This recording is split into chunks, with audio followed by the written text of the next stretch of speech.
Imagine hearing about a prophet who performed miracles that even the Bible never mentioned. A prophet who spoke as a newborn baby, healed people by God's permission, and even brought clay birds to life with a single breath. This is not fiction. It's the story of Jesus in Islam. In the Quran, Jesus, known as Sa ibn Maryam, is one of the greatest messengers of God. And while Christians know him for miracles like walking on water or raising Lazarus, Islam preserves a record of astonishing events not found in the Bible.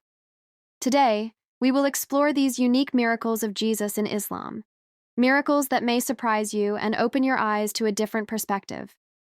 Let's begin with one of the most extraordinary events, Jesus speaking as a baby. According to the Quran in Surah Maryam, when Mary gave birth to Jesus, her people accused her of wrongdoing. She pointed to the infant, and they were shocked, saying, "How can we speak to a child in the cradle?" Then Jesus himself spoke. "Indeed, I am the servant of Allah. He has given me the scripture and made me a prophet, and he has made me blessed wherever I am, and has enjoined upon me prayer and charity as long as I live." Imagine that, an infant declaring his prophethood, his devotion to God, and his mission. This miracle does not exist in the Bible, yet it is central in Islam, proving his status as a divinely chosen messenger from the very beginning.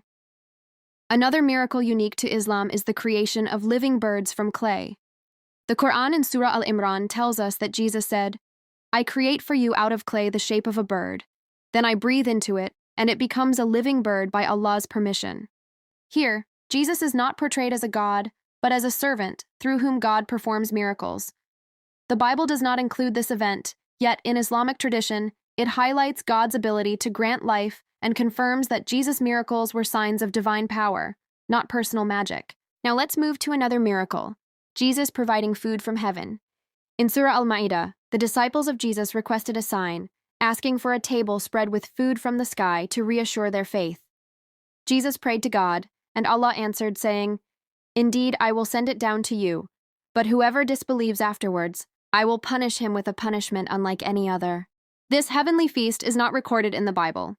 It shows a moment where God directly responds to Jesus' prayer in a dramatic way, but also issues a warning. Miracles are responsibilities, not just wonders. Another fascinating miracle found in Islamic tradition is Jesus' ability to inform people of the unseen. The Quran says that Jesus told people what they had stored in their houses and what they ate. This wasn't to entertain, it was to show that God had granted him knowledge beyond ordinary human capacity. Unlike prophets who only delivered messages, Jesus in Islam demonstrated signs that directly touched the daily lives of those around him. Perhaps one of the most profound miracles in Islam, though less discussed, is the protection of Jesus from crucifixion. While Christianity teaches that Jesus was crucified and resurrected, the Quran says, "They did not kill him, nor did they crucify him, but it appeared so to them." Instead, God raised Jesus to himself. In this, Islam presents the survival of Jesus as a divine miracle, protecting him from the humiliation of his enemies. This is not seen as a weakness, but as a demonstration of God's will. To Muslims, Jesus' mission was preserved, not ended, at the cross. There's also a miracle connected not only to Jesus but to his mother Mary, which reflects his blessedness even before birth. When Mary was in labor, the Quran describes how she was instructed to shake the trunk of a palm tree, and fresh dates fell for her to eat. A small stream of water also appeared by her side to drink from. Though not a miracle Jesus performed himself, it is tied to his arrival into the world, and Muslims see it as part of the extraordinary signs surrounding his life. But what makes these miracles unique is not just their content, it's the message they carry. Each miracle in Islam emphasizes that Jesus acted only by God's permission. He did not heal, create, or provide on his own. He was a sign pointing to the power of God, not to his own divinity.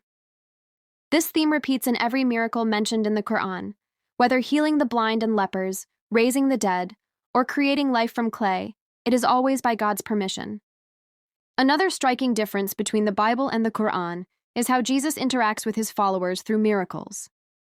For example, the disciples asking for the heavenly table shows them needing reassurance, and Jesus turns to God in prayer for them.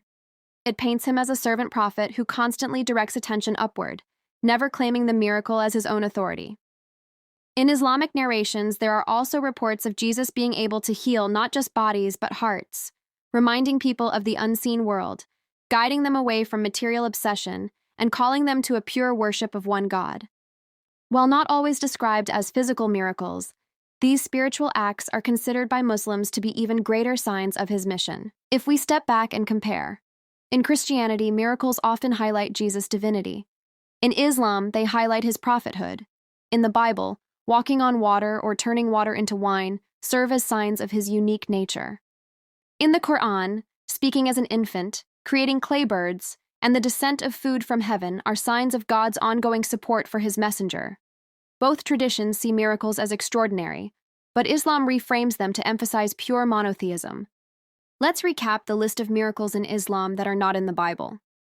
1. Speaking as a newborn baby. 2. Creating living birds from clay. 3. Bringing down a table of food from heaven. 4. Telling people what they ate and stored in their homes. 5. Being saved from crucifixion. 6. The miracles surrounding his mother during birth. Each of these is powerful, dramatic, and meaningful in its own way. Now imagine living in the time of Jesus, seeing a clay bird breathe and fly, hearing an infant speak wisdom, or watching heavenly food descend in front of your eyes. These miracles weren't just wonders, they were challenges to disbelief, signs that left no excuse for rejection. And yet, history shows that many still doubted, even in the face of miracles. That's why the Quran reminds us that miracles alone do not create faith. It is the openness of the heart that matters most. Jesus in Islam is a prophet of humility, miracles, and submission to God. His life is filled with divine signs, but they all point to one message. There is only one God, and we must worship him alone. Muslims honor Jesus not as the Son of God, but as one of the greatest messengers who will return at the end of time to restore justice and truth. So the next time you think of Jesus, remember this. In Islam, his miracles are not only about power, they are about proof, mercy, and guidance. They remind us that God can make the impossible possible through whomever he wills. And among his chosen, Jesus stands as one of the clearest signs of God's greatness.